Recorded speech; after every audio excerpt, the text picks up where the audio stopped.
Alright, it is time for us to go after one of the most iconic weapons in the history of the Warcraft setting.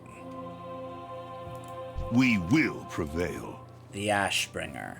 I almost feel like I don't even need to read this intro because this is the Ashbringer. Does it really need an introduction? You know, it's like introducing Frostmourne or the Doomhammer. It's like, do these weapons really need an introduction? You know. But I'll go ahead and do it anyway. During our failed assault on the Broken Shore, High Lord Tyrion Fordring was lost, and with him, our greatest weapon against the Legion, the Ashbringer. We need to find the Ashbringer and recover it at all costs. It's interesting that they depict it that way, because the Ashbringer has really, its strength has been it being used against the undead and the Scourge, not necessarily the demons. But still, this is one of the, this is a sword that was literally made from a Naru. So yeah, it's an extremely powerful weapon in lore, and yeah, there's no doubt as to why it would be considered as such. At your service. Now, there's a couple of things about this quest that are very interesting that I do want to talk about, that I didn't the first time I showed this on camera, especially now with new info that we have received via the Shadowlands. Specifically, this very next part here.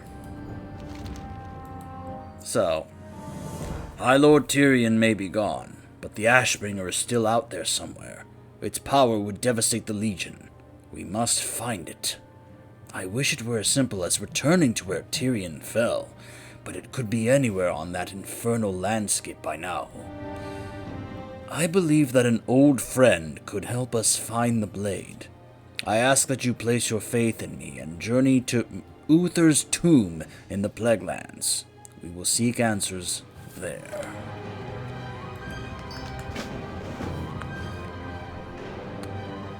So, if we were doing this first, Maxwell would be like, meet me at Uther's tomb, By the way, yeah, I went, through appearances of what two-handed weapon. I thought, look, I'm a Lightforged Draenei. I'll use the Hammer of the Naru. Because I'm a Draenei, Plus, it was the weapon that Murad used, so I'm going to go ahead and use it in honor of Murad. Because Murad was awesome. So we won't have to go very far. It is, of course, just right over here. We will, unfortunately, have to hear the Plaguelands horns.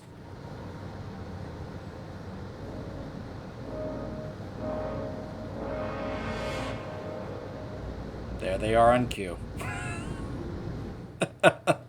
Right on cue. I knew they were going to kick up that way. Actually, hold on a second. You know what? Just to skip that. Let's get away from the horns. Seriously? Oh, okay, never mind. I forget I'm not level 50 right now. Sorry, I just came off of using my level 50 characters to try and farm the Headless Horseman's mount. Yeah, my schedule today was basically work an 8-hour shift at work, then come home, get my farming attempts on the Headless Horseman's mount, which you can see down here, and then see what I can do when it comes to recording. Just to give you an idea of what my schedule is like these days. The High Lord's absence has affected more than just the living. Yeah. So, we're about to get ready to actually, talk to Uther. Now, there is one thing about this that's always found odd. When Maxwell will actually ask the Light to grant us an audience with Uther. And I've always found myself wondering, who are we actually asking to see an audience with Uther? Are we asking the Light Lords, like Elune? Or are we asking a Naru? Because the thing is, the light is not a sentient, sapient thing. It's a resource. At least that's, usually been the case. And then we have things such as what many of us believe is the case with Elune, after the showing that we saw in Val'Sharah, where some of us believe that she is not a Titan, but a Light Lord, like how the Void Lords are the ones above the old gods, that the Light Lords are the ones above the Naru. And I've kind of like been really believing the theory that Elune is actually a Light Lord. But we are going to be finding out more about Elune, or at least the followers or worshippers of Elune in the Shadowlands. But just pay attention to when Maxwell will be like, ask the Light for an audience with Uther. And then we are going to speak to Uther. Now, some have wondered how this was the case, especially given the info regarding the animation we saw recently about Afterlives, where it showed Uther's soul split. So I'm actually going to pick up this quest because I have to go kill some things, and I'll talk a bit more as I'm killing stuff. Will not fall while we stand. These brave watchers require our aid. The Light may well ignore our prayers if we choose not to help our brethren. I will prepare the ceremony while you assist our allies. I'm listening. We must ensure that those buried here are never again disturbed. Their spirits' very presence only further disturbs the light. Perturbs the light, excuse me. This cannot continue. I must maintain this barrier to ensure that none of the wayward souls enter the Lightbringer's resting place. If you can purify the graves themselves, this madness may finally cease. Go in peace. Baladash, Malanore. The lost souls roaming the cemetery grounds have been drawn to the realm of the living in the wake of the Light's disturbance. In truth, they merely seek comfort, as we all do in these dark times since High Lord Tyrion's passing.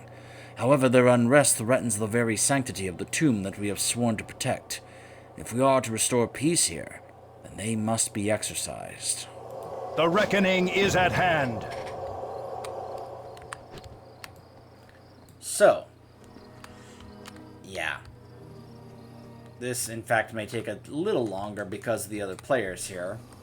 But again, as I've been saying in the previous videos, I like that this is an issue. I love seeing this many players actually doing these quests. Whether they are simply leveling alts for whatever reason, perhaps leveling classes they've never tried before,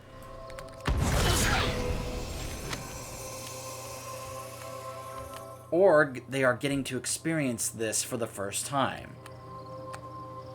And I just love that. I'm sorry, but I'm just, as I've been someone who has been, been very vocal of my love of this expansion and this particular portion involving the, the weapons and such. I was telling people, try to play Legion if you can because of the awesome weapon quests and other things throughout Legion.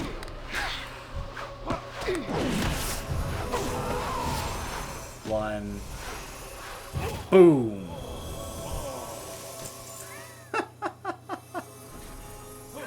I feel like that got changed. That's pretty funny.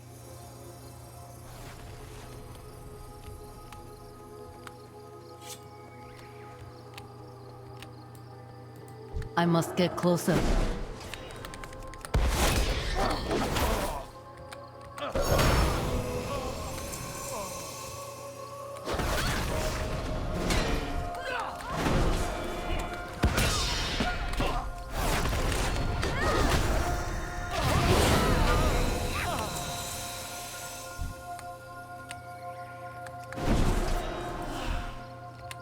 Too far away.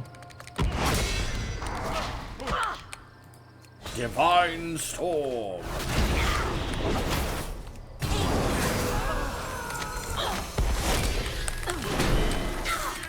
You won't be taking this, son of Ironforge. Eat lead! Oh yeah?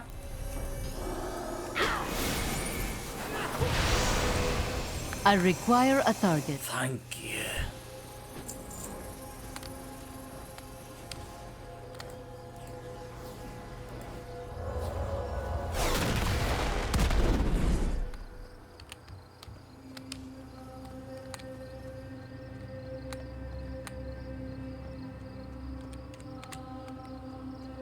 just realized I wasn't really talking about what I was going to talk about.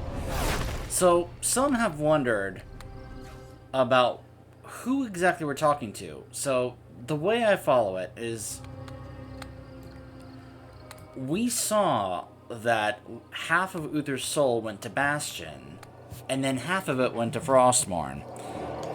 Now, because of what happened in Wrath with the Halls of Reflection, we know that that half that went to Frostmourne is the half that we spoke to in the Halls of Reflection dungeon. And then when we defeated the Lich King in ICC at the end of Wrath, that's the half of the soul that we see in Light's Hammer, the main area afterwards that we talk to and give to that thing, if we do the Shadowmourne quest. Now, it's not shown on camera, but I fully believe that portion of his soul that we talked to in Icecrown comes here. Like, after we've released it from Frostmourne, it makes its way here to this tomb, basically, to kind of reside here on Azeroth for this situation. And that's the half of the soul that I believe we talked to. The good half that is not dealing with what's going on in Bastion. Just to really help clarify, because I believe some people got a little confused about that. We will persevere. These poor souls are finally at peace. Thank you. Farewell. Ishnua, Good. Given time, the last few lingering souls will make their way home. may the We stars are ready to guide commune with Lord Uther. Join me at the tomb. This is pretty awesome. Again, I'm not exactly sure who we are asking for this audience, or who actually is able to grant this audience. Or, what if Uther just, the half of Uther's soul that is here, I believe he is just kind of residing here because, well, there's really nowhere else for him to go here on Azeroth, so he just simply resides here in this place that's very, considered holy ground, like Light's Hope Chapel. And when we ask for an audience, he simply responds and is like, oh, hey, I'd like to think that he just simply, shows up just because we asked to see him, and he just goes, okay, I'll talk to you, We will prevail. We seek aid not from a living friend, but one who passed long ago. Uther the Lightbringer was more attuned to the subtleties of the light than any paladin I've ever known. He was also basically the very first paladin in this setting, who was taught personally by the man I introduced you to in the priest video earlier, Alonzus Fowl. If we reach out to him, he may be able to help us find the Ashbringer. The ceremony has been prepared. Approach the tomb when you are ready. Uther's resting place lies just ahead.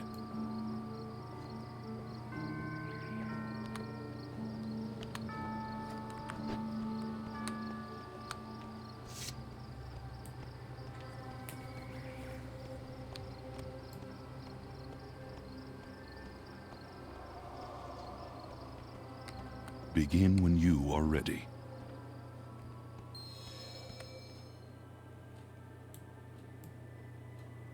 Just to really help show how this is basically considered holy ground, very much like Light's Hope Chapel. You notice the runes around his tomb here? Basically to be an extra ward to protect his tomb here. There's the book and hammer that he once wielded back in Warcraft 3. And of course, flowers and candles and letters that I'm sure people have come, made visits here from time to time just to pay their respects, to help, to let him know how much they admired him and respected him. The symbols of Lordaeron and such. I mean, he made a lot of mistakes, but he was still pretty awesome. And voiced by a great voice actor, as you will hear right now. Light, hear our prayers, for shadows close in around us. Grant us this one audience, so the Ashbringer may yet save our world.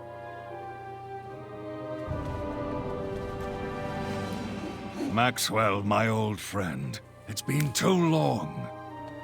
Uther, it's really you. You're both doing the light's work, but if you seek to recover the Ashbringer, you must hurry.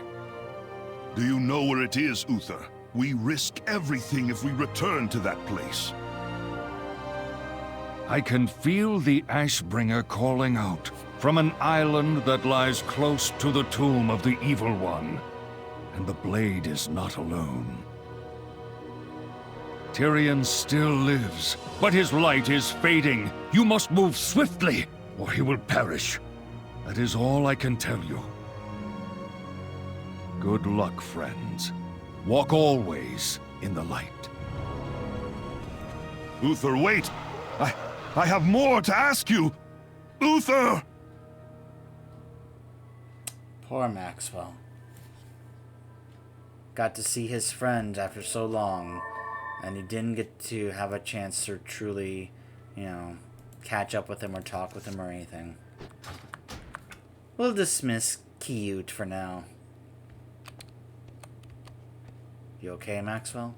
Azeroth will not fall while we stand. He also just found out that apparently Tyrion is still alive, so that's a little jarring for him as well. Tyrion? Could it be? Tyrion? Still alive? We have to save him. Light's Hope Chapel is not far from here. We must rally our forces and leave at once for the Broken Shore. May the light give you strength. If Tyrion is still alive, we will save him. Or die trying.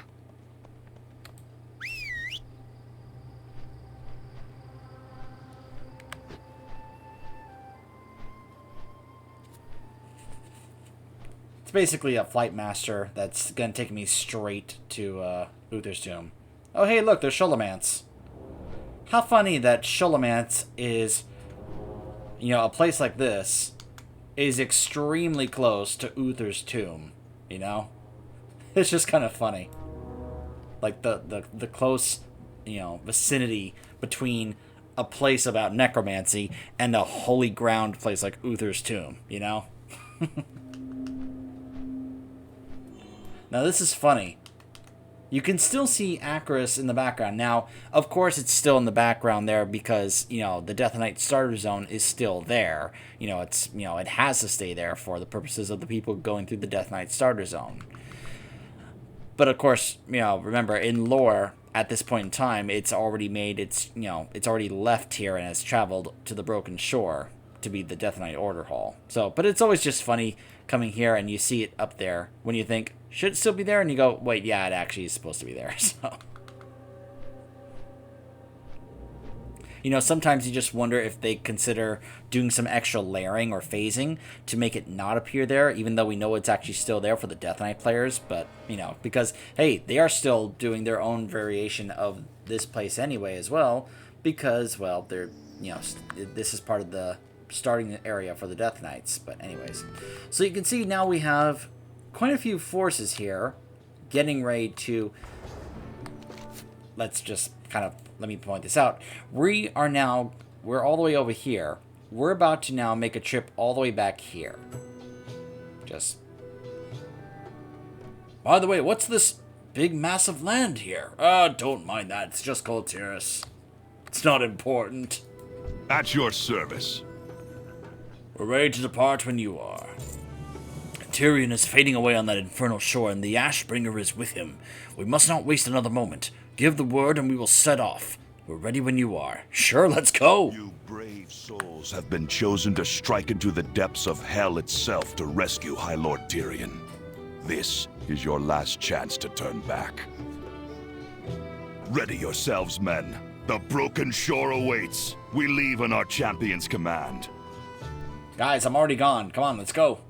We have quite a travel ahead of us. Let's get moving. Just pretend that we're able to travel really fast in a short amount of time, like in the last season of Game of Thrones. Just kind of pretend we can do that.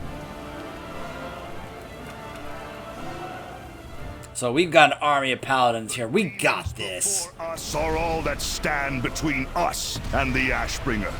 Regardless of the outcome, our families will know that we fought for the freedom and safety of our world.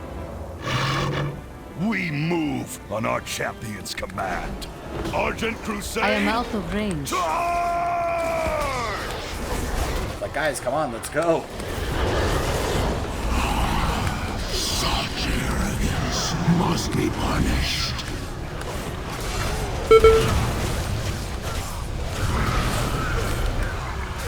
I need to target something first.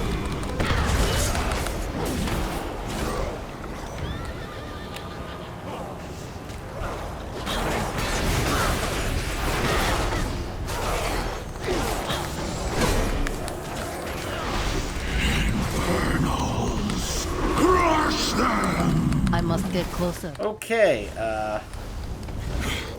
Champion, we I am must out of persevere. range. so all those paladins we have with us just died. The earth behind us. I must finish breaking up. Yes. I do not have a target. The fiends have Tyrion. We have to act quickly. Champion, I'll signal for our Hippogriff riders to get our fallen to Light's Hope Chapel. You must forge ahead and find the High Lord.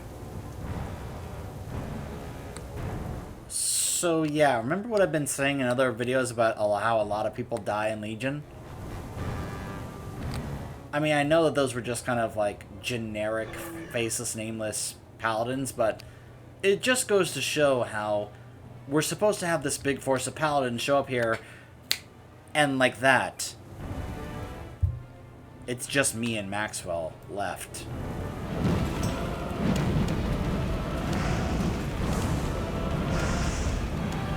So now it's just me to try and... Oh! Wait, no, I'll save you! Mortals are so vain, so arrogant. You will suffer for your hubris.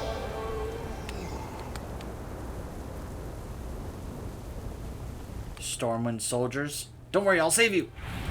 The sundering of this one's soul has been taxing, but he will be ours soon. No! The light burns in my heart! I will never surrender! Okay, Tyrion? I like you, but you were a moment away from putting the Lich King's helm on in Icecrown Citadel, and if you had been the one to put that helm on your head instead of Bolvar, you would have been the most dangerous and deadly Lich King we have ever seen. You were not in a good place of mind at that point in time, man. So I like you, but seriously, you know, that wore on you, and wore you down, I should say. And you were... yeah. Seriously, if he had been the one to put the helm on, he would have been even worse than the second Lich King in Wrath was. Like, even deadlier. And there was nothing that was going to hold him back at that point. You will suffer for 1,000 lifetimes. No. By the light! It's okay, Tyrion, I'm here. Insignificant. I will enjoy Too far away. you. No. The Ashbringer. I require a target. Tyrion. Tyrion! By all that is holy, what have they done to you? I'll break Tyrion free. You must find the Ashbringer while there's still time. So, there's something interesting about this I want to point out. This is not something the Legion usually does. You saw earlier how they were just simply torturing with, you know, to get their souls, but usually the Legion doesn't take prisoners. Usually the only reason they do that is to use their souls for fuel, like for their ships and their weapons and such. We actually find this out when we do the Demon Hunter campaign on the ship we take from them, that it actually requires souls in order to function.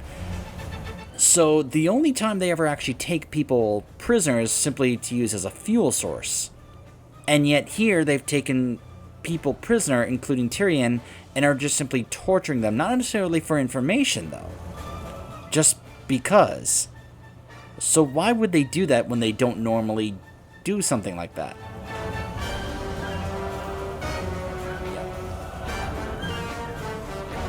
So obviously this is a trap. This was meant to, have Tyrion's soul basically send out signals to draw us here. But why would they want to draw us here? Well, see, here's the thing. The person behind this, who orchestrated this, actually has a history of doing something like this to paladins and priests in Azeroth. He's has quite a history of it. And so, him wanting to do this to the likes of us paladins here makes a lot of sense when you know his history and connection with them. But there's another funny aspect about this. The mortal approaches the Ashbringer. To arms!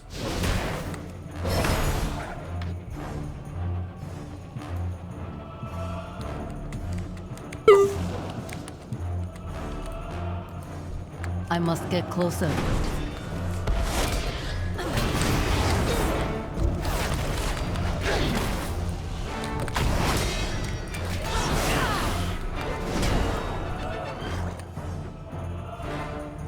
We have failed, Lord Balna. Lord who? Ah, the Light's greatest champion has Balnazar. the Holy Ashbringer and lay waste to my kin. They say only the pure can wield the High Blade. Come, champion. Claim your destiny.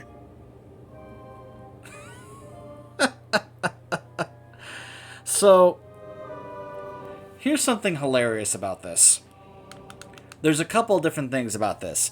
First off, yeah, it's Balnazar. Balnazar, from what I was hinting at earlier, is the one who is responsible. Well, first, let me back up for a second, because you may be going, well, who's Balnazar? We've actually known Balnazar for a long time. Balnazar actually made his first appearance back in Warcraft 3, in the Frozen Throne.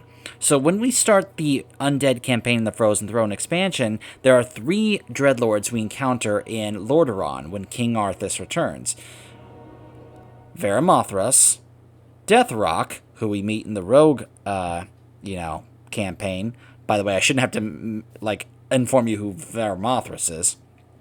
And Balnazar. Now, during that campaign, Varamothras, quote-unquote, kills Balnazar. And then Balnazar returned later, because that's how it works. And he basically started corrupting and turning paladins and priests in Azeroth into the organization that we now know as the Scarlet Crusade. He's responsible for the Scarlet Crusade being the horribly evil organization that it is. And proof that paladins can be completely evil and still wield the light. This is something that some players actually don't understand, that the light can be wielded by someone who is evil. Yes, that is the case. You can be evil and still use the light, because the light doesn't care if you are good or evil. It's not like that. The Scarlet Crusade is the biggest clear evidence of this, courtesy of Balnazar.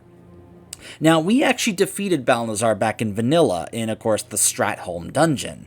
We killed him. Then in Wrath, Mal'Ganis returned and basically took over, manipulating the Scarlet Crusade to send them to Northrend as the Scarlet Onslaught in order to get revenge on Arthas. So now Balnazar has returned with the Legion, and of course, what does he do? He gets right back to trying to get back at the Paladins and the Priests. So he becomes the big villain in the campaign for both the Priests and the Paladins. And by the end of the campaign, as I showed on camera with the Paladin, and I'll show this again on my Priest, we actually end up permanently killing him, which is very fitting, that the Paladins and Priests are the ones who get to permanently kill Balnazar. But here's what's funny about this little aspect right here. The Legion is not really the kind of group that likes, that really thinks about utilizing tactics or strategy. This is a very obvious trap, and yet this is the closest that the Legion gets when it comes to actually like subterfuge or manipulation, apart from what we see from Deathrock in the Rogue Order Hall campaign with the shapeshifting.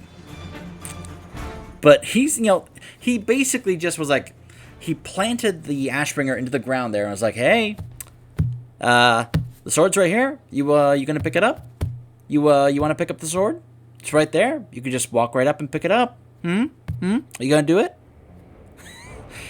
He can't pick up and use the Ashbringer himself. It won't allow him to, because remember, unlike, I said the light doesn't care. Not the Naru. Remember, the Ashbringer actually cares who wields it because it was made from a Naru. It's basically a living weapon. This is why when Darien tried to use it in the Death Knight Starter Zone as the corrupted Ashbringer, it fought him off. It resisted him. And then when Tyrion got it, he purified it because the Ashbringer cared, because it's a Naru. So it's not going to allow Balnazzar to wield it. It will allow us to wield it. But Balnazzar is capable of actually getting us. Whether he could try to mind control us, or simply remove our soul from our body and take over our body. Now, whether or not the Ashbringer would sense that and still reject him from being in our body, that's a different thing. But that's the idea here. There's some manipulation in, tactic and strategy here, but it's kind of bare minimum, which is why it's pretty funny. Because there are other probably smarter, more interesting tactical ways to pull this off, but this is about as close as it gets to the Burning Legion. But then again, this is Balnazzar, and of course a Dreadlord, and they're about as manipulative as it gets when it comes to the Burning Legion. And so, it's time to take up the iconic weapon.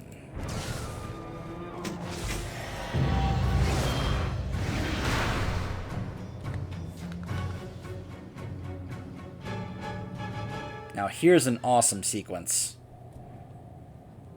Hey, Balnazzar. I've been waiting for you, Paladin. Know that I will rip the soul from your flesh and make your body my own. I will turn you into a weapon of the Legion. I will use your hollow shell to corrupt and destroy everything you have ever loved, piece by piece. Now kneel. Kneel before your new master.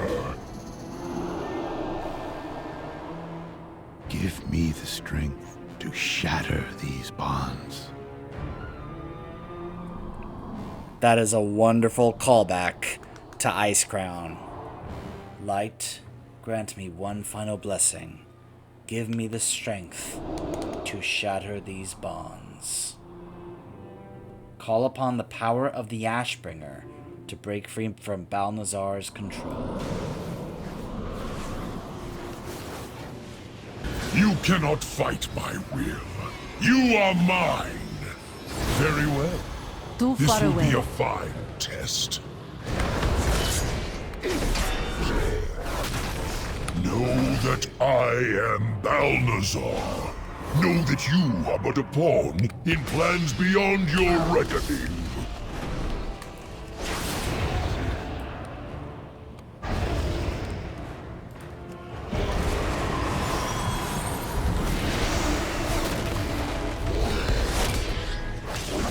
Do you think me so foolish as to stand alone?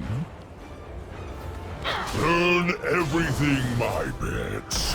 Leave only impressive. I did not expect you to attune to the Ashbringer so quickly. No matter. I will finish you off personally. Yeah, we'll see about that. Enough! Never again will that damned blade slay my brethren. You will die! I must get closer.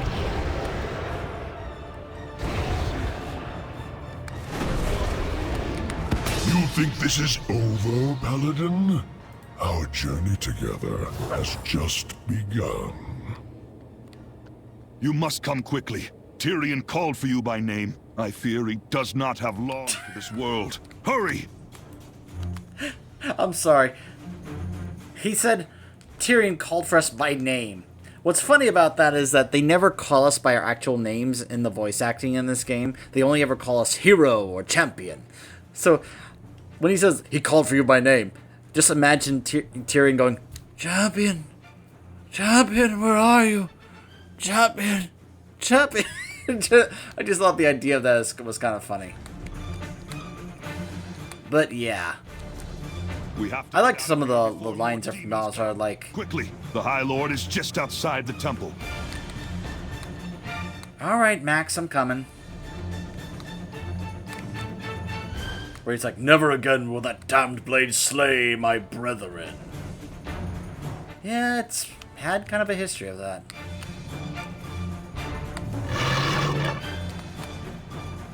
Tyrion.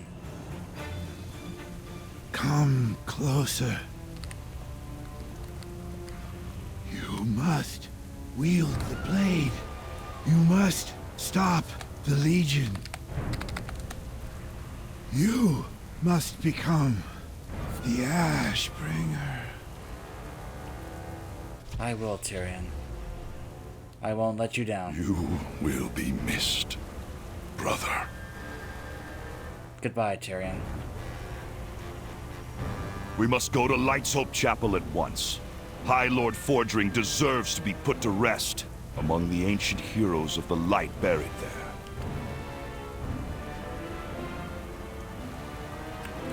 I've always loved the color tint of that set. That golden blue of the set from Ice Crown. I've always wanted that look. It looks awesome.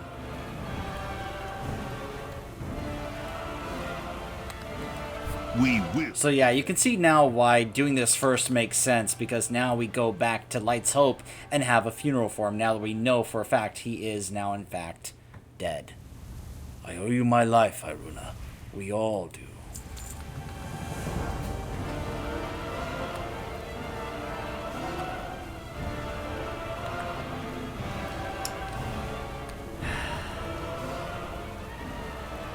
You made a lot of mistakes, Tyrion, but you earned our respect.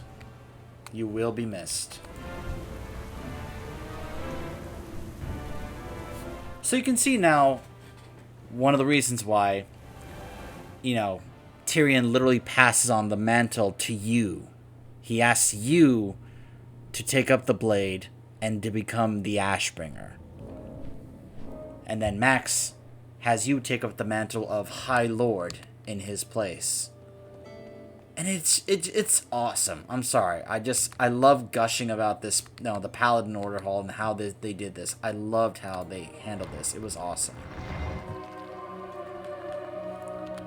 Now, I know some people had an issue with us actually obtaining weapons like this. There are some players that to this day believe that we should not be wielding the Ashbringer. But at the same time, I am one of those who disagrees. As far as I'm concerned, we have earned this. Our characters have earned this kind of distinction at this point in the story. And for the way that went down in terms of the story where, in his final moments, he literally passes the mantle to you, it's just very fitting to me. Oh, so I don't have to turn in. Never mind. Alright, so we now have the Ashbringer. I mean, duo. Yeah. So, this used to grant the Wake of Ashes ability, which would deal massive damage to enemies in an area. This has now been, I believe it's either a talent, or it's just now baseline. Hold on, let me double check here. There it is. Lash out at your enemies, dealing 438 radiant damage to all enemies within 12 yards in front of you, and reducing their movement speed by 50% for 5 seconds, damage reduced by on secondary targets, demon and undead enemies are also stunned for 5 seconds, because of course it's stronger against undead and demon enemies. It also has a 45-second cooldown. So, they just made this baseline for Ret because it was an awesome ability, and some of us were sad to see it go, and they kept it around, and I'm really happy about that.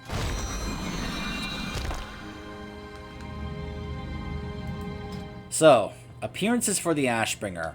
I actually had a player in this order hall the other day ask about how to get some of the appearances because they wanted to farm them. So I basically took them aside over here and was kind of going through each of them. So you of course can get different color variations for the baseline appearance if you still like this. For finishing the order hall campaign, you get the more kind of upgraded look to it, where it's more so on fire. It's called the Great Sword of the Righteous. You know, I like that the coin now is just this ball of fire in its place. It's like a even more purified version of the sword. This is the Balance of Power questline appearance, where the blade becomes fire. I really want this appearance. It looks amazing. You can get blue fire, green fire, yellow fire. Oh, man, these appearances look awesome. This is a somewhat corrupted appearance. Not the actual corrupted appearance. I do have that. Of course, via PvP. And then there is the secret appearance, or not the secret appearance. There is the Mage Tower appearance that I am so sad that right now I have no way to obtain this, because I still hold out hope that maybe someday Blizz will bring the Mage Tower stuff back to give people like me and others who never had an opportunity to do the Mage Tower stuff to actually get a chance to do it, to earn the appearance, because the one for Ashbringer is the blade is shattered, but it surges with lightning. It looks awesome. I love that appearance, and I would want to have that so bad, and I can't get it because the Mage Tower stuff is gone. But I still hold out hope that maybe someday they will actually bring it back. And then there is, of course, the secret appearance, which I do have, and I actually made a separate video showing you guys, me obtaining it. It's this right here. The Corrupted Ashbringer. Now, of course, this is not the one from Vanilla. This is the one they added specifically for Legion to fit in with the artifact weapon stuff here. The way to obtain it is a very long, guide of steps that is not outlined for you in the game at all. You have to look up the guide to see the step-by-step process in order to be able to do this, which does involve some stuff such as doing Alterac Valley, going to other certain places to get things, and then fishing in a certain river. Now, I was extremely lucky in getting this because I've heard the drop rate for that thing you need to get for the quest to get this appearance is very, very low, and I've heard some people had to do 1,000, 2,000, 3,000 casts of fishing in order to have a shot at actually getting this. I was extremely lucky getting needing only 40 casts or so. I got it really fast. I was so lucky. And then there are other ways to, you can get some other colored variations, by doing the other stuff, which is killing players, doing world quests, dungeons. I just haven't unlocked those other ones. But yeah, it was a lengthy, process to get this appearance. But I'm glad I was able to pull it off, because for me, well, it was worth it. So, anyways, that is the Retribution Paladin quest, as we get to say goodbye to Tyrian Fordring and obtain the iconic Ashbringer. Alright, I hope you enjoyed my revisit to the Paladin Artifact quests. We will more than likely be revisiting the Druid ones, at least 3 of them. I'm not doing Balance. I'm not doing Balance. But I do want to definitely do Guardian, and I guess I'll re-show the Resto and Feral ones as well. So don't worry, I've got a few other Druids that I'm leveling ready to go to show you that. So I will see you guys then.